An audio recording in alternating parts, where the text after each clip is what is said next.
Bonjour à toutes, bonjour à tous. Une petite révision sur les statistiques pour préparer vos examens. Donc cette séance, elle sera consacrée aux indices. Bien entendu, vous êtes à l'université, donc on ne va pas s'occuper seulement des indices simples, mais on va parler aussi des indices synthétiques. D'accord? Donc le plus important, comme vous le savez, c'est d'abord comprendre pourquoi on fait appel aux indices, pourquoi on fait appel aux indices simples, aux indices synthétiques. Je dirais c'est ce qui est de plus important. D'abord savoir pourquoi je fais appel aux indices et pourquoi je fais appel à tel ou tel indice. C'est très important. Après, bien entendu, on va prendre des exemples et vous allez voir, ce n'est pas si compliqué que ça. Donc, soyez réactifs. Tout doit se passer le plus naturellement possible. Donc, si vous avez des questions, n'hésitez pas. Si vous voulez m'arrêter, vous m'arrêtez. Et je précise par avance que nous avançons. Ça se peut que dans nos calculs, il peut y avoir des erreurs de calcul, mauvaise utilisation de la calculatrice. Pour moi, le plus important, c'est comprendre ce qu'on fait. Et après, vous pouvez corriger. Mais comme on va travailler ensemble, normalement, ça doit aller. Des questions? C'est bon? Bien. Alors, la première chose qu'il faut savoir, c'est que quand on fait appel aux indices, en fait, c'est pour, je dirais, c'est pour comparer une période par rapport à une autre période. Hein?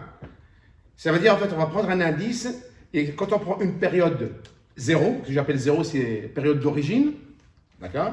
Et une période 1, c'est période plus récente, on va voir s'il y a une évolution ou une baisse. Donc, on va prendre une base, d'accord? Une base. En général, les indices, on parle de base 100, d'accord? En général, on parle de base 100, c'est-à-dire, en fait, je prends la valeur d'arrivée divisée par la valeur de départ et je multiplie par 100. C'est-à-dire, par rapport à 100, si le résultat est au-dessus de 100, donc on va dire une augmentation. Si la valeur est en dessous de 100, on dit une baisse. Hein? Déjà, la première chose, il faut le savoir. Les indices, il peut y avoir une base 1000, base 10 000, base 1, mais en général, les indices, on les calcule sur les base 100. Rappelez-vous ce que j'ai dit. La formule la plus connue, c'est valeur d'arrivée divisé par valeur de départ fois 100. Attention, le résultat, ce n'est pas un pourcentage. Si vous mettez le résultat en pourcentage, c'est faux. L'indice, on multiplie par 100, c'est juste pour dire c'est base 100. D'accord? Bien, on verra ça tout à l'heure. Alors, il faut savoir, d'abord, quand on parle d'indice, donc je vous ai fait un petit, pour gagner du temps, donc j'ai fait un schéma comme ça pour vous expliquer. Donc, quand on parle des indices, on fait appel d'abord à ce qui est connu depuis le collège, les indices simples. Quand est-ce qu'on fait appel aux indices simples? C'est quand on a, par exemple, une seule grandeur. C'est-à-dire, on a un produit, regardez, dépenses, habillement, donc il y a une seule grandeur, une seule variable avec un prix. Oui? Là, par exemple, nous avons dépenses, habillement d'une population, d'accord? En 2010, 2015, 2020. Donc, les dépenses consacrées à l'habillement en 2010, c'est 50 000 euros. En 2015, c'est 80 000 euros. Et en 2020, 140 000 euros. Donc, on voit qu'on n'a qu'un indicateur, habillement, avec un prix. Là, on fait appel à l'indice simple. Et là, c'est très simple. C'est que si je veux calculer l'indice des dépenses de 2015 par rapport à 2010, mais il suffit de faire 80 000 divisé par 50 000 fois 100. D'accord? Ça veut dire, en fait, je fais valeur d'arrivée, d'accord, divisé par valeur de départ fois 100. Et ça me permet de calculer l'indice, je ne sais pas si on voit bien, on voit l'indice de la période 1 par rapport à la période 0. Vous avez compris? C'est très simple. Donc, on va revenir dessus. Donc, c'est, voilà. Voilà. Donc, vous avez compris? Une seule grandeur, une seule variable avec un prix. Oui, c'est très simple. Regardez maintenant le même exercice. Imaginons on vous dit, écoute, au lieu d'avoir habillement, dans l'habillement, on a 3 produits. Au lieu de vous donner juste habillement, on vous dit non. L'habillement, en fait, il y a quelles sont les dépenses dans l'achat de pantalons, de chemises et de jupes. Vous voyez, ça commence à se compliquer un peu. Donc, il y a plus d'indicateurs, il y a plus de variables, d'accord? Il y a plus de grandeur. Et bien, à partir de là, on commence à faire appel aux indices synthétiques. C'est bon?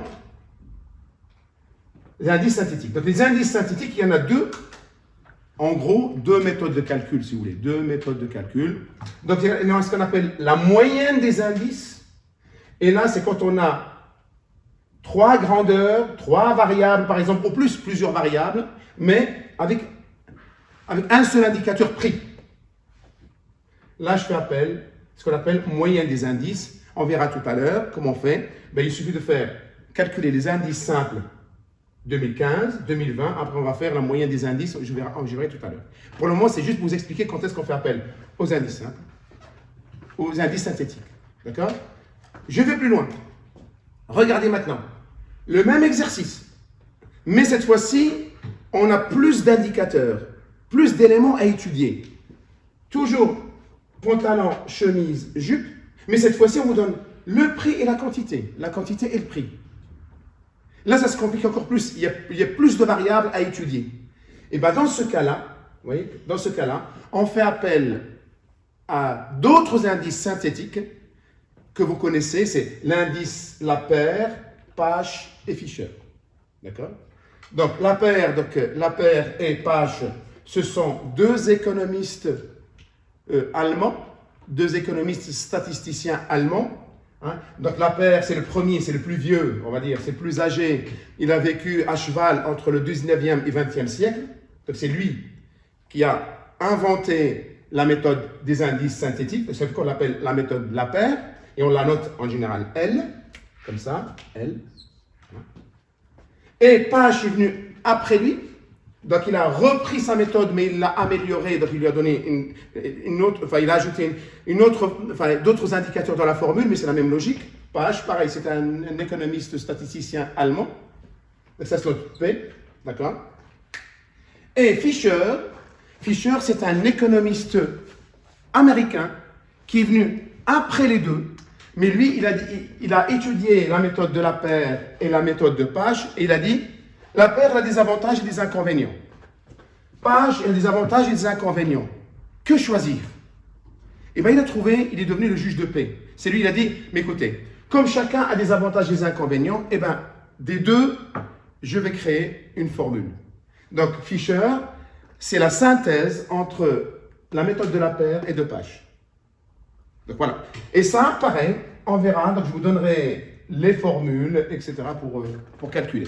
Mais cette vidéo, c'est surtout pour comprendre pourquoi je fais appel à indice simple. D'accord? Quand j'ai une seule grandeur, j'ai que l'habillement et le prix, et les dépenses en euros. C'est simple. Là, ça se complique un peu. Au lieu d'avoir habillement, j'ai plusieurs produits dans les dépenses à évoluer dans le temps, mais je n'ai que les dépenses en euros. Et là, ça se complique encore plus, c'est que non seulement j'ai plusieurs produits que je dois évaluer dans le temps, mais en plus, j'ai le prix et la quantité à évaluer dans le temps. C'est-à-dire, je dois calculer l'indice de l'évolution de la quantité par produit, l'indice de l'évolution des prix par produit. Est-ce que vous avez des questions déjà sur... Est-ce que vous avez compris pourquoi on calcule ces trois indices? Oui. Donc, je ne vais pas dès maintenant vous écrire les formules. Vous allez juste vous casser la tête. Donc maintenant, on va prendre ces exercices-là qui sont devant vous. On va les étudier et vous allez voir que ce n'est pas si compliqué que ça. Et à la fin de chaque exercice, on fera un commentaire et on pourra même comparer, etc. Remarque? Question? Eh bien, c'est très bien. Donc maintenant, on va passer à l'exercice pratique.